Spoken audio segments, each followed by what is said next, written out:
Hey guys, this is the fourth part of the full Ferumbras Ascension guide, the Dark Doctor Seal.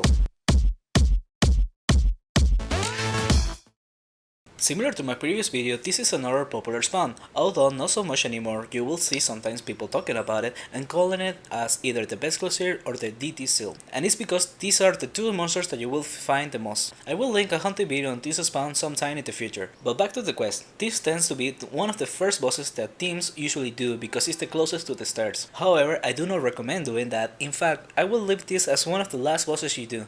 My reason behind this is similar to my explanation on the Fire Seal. The boss is very easy, but the way in and the seal itself is very difficult. This is because the Vexclaws do the most damage in general of the monsters in the Ferumbras quest, at least in my opinion. And this seal has a lot of them, so for sure if your AK is close to level 300, I wouldn't recommend coming without a secondary or at the very least a defensive prey on the Vexclaws. But if you feel like trying without this, go for it. The seal is located close to the stairs right over here. For supplies, bring avalanches, energy bombs, and a few STs. The mages should bring fire protection equipment, and the paladin should bring diamond arrows for the seal and the single target for the boss. If the EK is a sword user, I recommend to use the non-sword instead of the winter blade because of the energy protection. Once inside, you gotta get to this point. Just follow this path and use energy walls or E-bombs to block monsters from coming from the other paths. From the stairs, follow this route. Once at this door, make sure to tell your team to not stand on top of any of the grey squares. I will explain why this is important in a little bit, but for now, make sure everyone walks next to the wall and go through the door at the east. From there, follow this route towards these rooms. Here you will find a garden with flowers of the colors yellow, blue and red.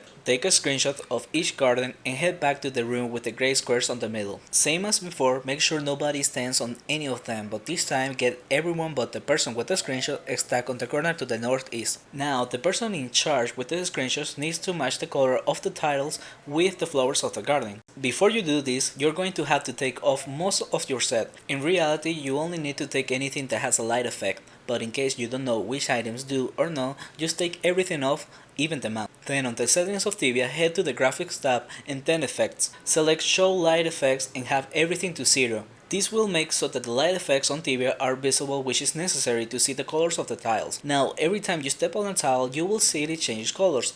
Although it still won't be easy to see, at least you will have a better idea. The easiest way to do this part is to throw stuff that symbolize the color that you need to match. For example, gold coins for yellow, plats for blue, and something for red. After you set it up, then just step on the tiles to match the colors. If you step on the wrong tile, you won't be able to turn it back to nothing. Instead, you will have to wait for it to turn off. I believe it takes around 5 minutes. It could also mean that the flowers of the garden change, so be aware of that.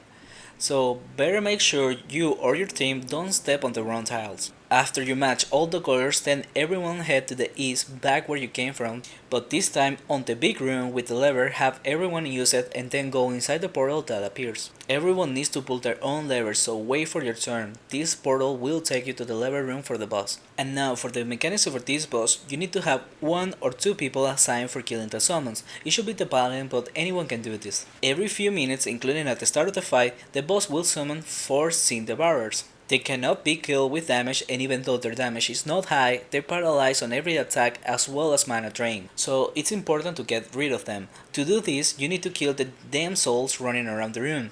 Killing one of these makes a crystal drop to the ground. Pick it up and then use it on the Sin Devourers to make them disappear. Make sure you don't kill the damn souls if you don't need the crystal, because it will disappear after a few seconds, so it cannot be saved for the next wave of summons. Ideally, you should have the paladin be in charge of this, but it can be done by anyone. Just make sure to have your battle list open so that you can use the crystals on the devourers there. Besides this, there is nothing else to this boss. Just hit it with beans or SD and that's it. As part of the quest, remember to use your teleportation rod on the yellow thing in the middle of the room after the boss. Thank you for watching, and don't forget that the entire playlist will be linked in the description. See you soon.